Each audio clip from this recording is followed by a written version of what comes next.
өнөөдөр ер нь энэ Boscherus дээр нэг блого нээх талаар л ярих гэж бодоод байна л да.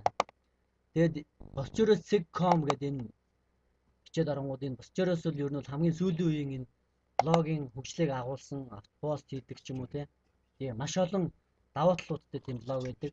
За оронгууд энэ эхлэх гэдэг your mail address гэдэг байгаа. Энд нь болохоор өөрийнхөө одоо mail хаягаа бичнэ. Ямар ч mail хаяг байж болно энэ. За энэ дээр болохоор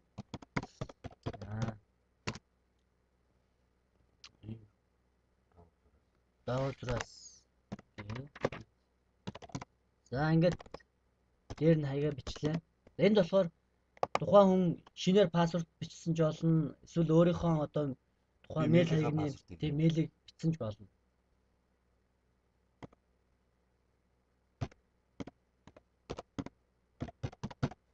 За энэ username гэдэг нь болохоор одоо чиний тухайн блогчийн нэр, чи яг ямар нэрээр блог нээхийг хүсэж байна вэ тийм ээ? Одоо энд username дээр чи бичсэн нэр чинь л Boscherus.com гэсэн чи блогтой болно гэсэн үг. За энд нь болохоор хүн ихэвчлэн ер нь өөрийнхөө нэрээр яг блог нээвэл илүү ер нь ач холбогдолтой гэж үздэг л дээ. За энд ингээд тухайн нэрийг одоо энд ингээд туршилтаар хийж байгаа нэрийг бичээд үзье. За ер нь бол болж байна. Гөө болж байна гэж юм те. За ингээд цаашаа үргэлжлүүлье гэж. За ингээд нэр давхцаагүй учраас бол одоо тухайн блогийг бол нээгдчихлээ л те. Одоо энэ хүн бол одоо инх базар Boscherus.com гэдэг одоо энэ блогтой одоо хувийн энэ блого нээчлээ гэсэн үг. За блогийг удирдахдаа бол ер нь бол Boscherus бол энэ ингээд менеж буюу блого удирдах хэсэг. За энэ болохоор My Boscherus гэдэг блого харах хэсэг. За энэ болохоор дагсан ч юм уу тухайн тийм хүмүүс байна. Слайд шоу болохоор чиний блог дээр байгаа бүх зургуудыг слайд шоуд дээр тоглуулж харуулдаг. За лого аут бол мэдээж гарах. За энд бол мэдээж чиний одоо бүгдсэн профайл энд одоо хүмүүс болгонд харагдчихэдэг тийм ээ. За хамгийн түрүүнд хийх зүйл бол одоо энэ менеж хэсэг рүүгээ ороод блогийг яаж удирдах вэ гэхээр Boscherus бол бусад блогоос нэг давуу тал нь болохоор бас мэйлээсээ нийтэлж болдог. Одоо мэйл рүүгээ ухаандаа одоо юу гэдгийг Outlook ашиглаж байгаа үед интернетгүй байхад мэйлээ бичиж орчиход одоо интернет холбогдоход автоматар одоо блогт чинь нийтлэх жишээтэй ч юм уу те. За ихэвчлэн бид нар шиг одоо интернет байнга байдаг хүмүүс бол ихэвчлэн яг зүгээр веб боломжтой аргаар бол пост веб гэдэг маягийн ихэвчлэн ашигладаг л да. За тэр рүү н орохын тулд энэ post by web гэдэг энэ байж нэ. За энэ болохоор одоо тухайн блогт одоо нийтлэл бичих хэсэг нь байж байгаа. За энд мэдээж титл дээр мэдээж тухайн гарчгаа бичнэ. За энд болохоор одоо текстүүд одоо юу гэдэг тухайн оруулах зүйлүүдээ бичнэ тийм ээ. За энд нь одоо би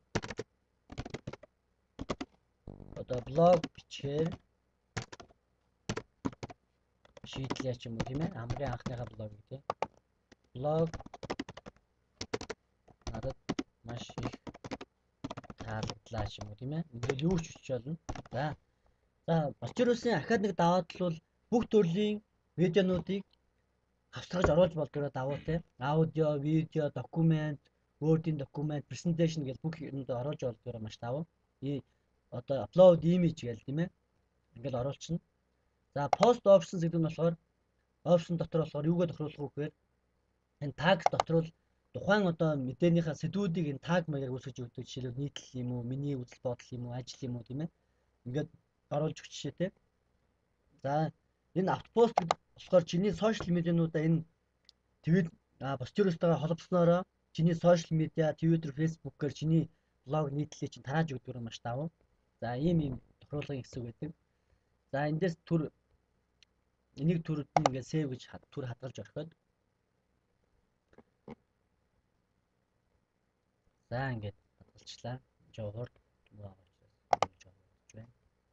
за cancel гэдээ гарлаа. Manage одоо энэ блогинг хэсгээс гарлаа. За хамгийн ихний тохируулах зүйл бол энэ your account гэж байгаа. Энэ болохоор чиний одоо аккаунт буюу чиний данс тийм ээ. Чи өөрийнхөө энэ профайлыг бүглэх ёстой. За энэ дотор чи өөрийнхөө профайл дотор нь өөрийнхөө профайлыг хамгийн түрүүнд бүглэнэ. Одоо чиний бүтэн нэр тийм ээ. Одоо нэг баг ингээл тийм ээ. Тухайн туршигчийн бүглэж яана л да. За ингээд никнейм нь одоо ингэ байж байгаа. За энд өөрийнхөө зургийг choose file гэж одоо сонгоо тийм ээ файл гэдэг ингэ оруулчихна. Bio гэдэг нь болохоор одоо давчхан өөрийнхөө тухайн энд одоо ингэ бичих хэрэгтэй тийм. Бивэл Aerospace студийн найруулагч бичих шийдэж байна. За ингээд save гэдэнгүүт одоо чиний профайл хадгалагдана гэсэн үг. За чи одоо ингээд профайлаа хадгалагдсныг өөрийнхөө одоо блогийн хэсэг рүү my Bachelor's гэдэг хэсэг рүүгээ зүгээр түр ингээд new tab гэдэг нэг харж болно л да. Одоо чи ингээд хадгалагдсан байна. Ингээд зураг мургаа солилцсон юм хадгалагдана гэсэн үг л дээ. За ерөнхий ингээд тохируулгууд нь бол ийм тохируулгууд байдаг. За өөр бүр нарийн тохируулгын хэсэг үл энэ автопостын хэсэг гэж байдаг. Энэ автопост руу ороод энд өөрийнхөө сошиал медиануудыг шууд make change гэдэг ингээд татаад одоо Twitter-ээр ч юм уу хийгээд ер нь бол оруулаад ирдгээр ингээд тэр нь хамгийн сонирхолтой нэг Bachelor's-ийн тэрнгүүр их гоё байдаг л да. За энэ settings дотор болохоор бас пэйжүүд үүсгэж болдог. Дэд пэйжүүд одоо энд нь ингээд пэйжүүдээ нэмээд одоо юу гэдэг миний тухай ч юм уу ажил гэдэг about me. Энд болохоор дуртай линкүүдээ бас тавьж болдог. Линк. За энэ settings дотор болохоор ер нь бол юу гэж байдаг.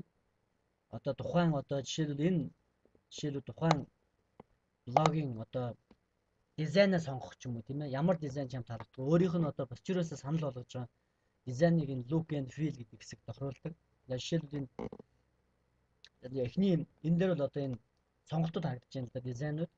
За эндээс бол тухайн блогч одоо өөртөө таалагдах тийм ээ. See more гэдэг ингээд ер нь бүгдийг нь ерөөд нь ингэж хараад аль нь чамд таалагдж байна тийм ээ. Ингээд тестэлж үзээд.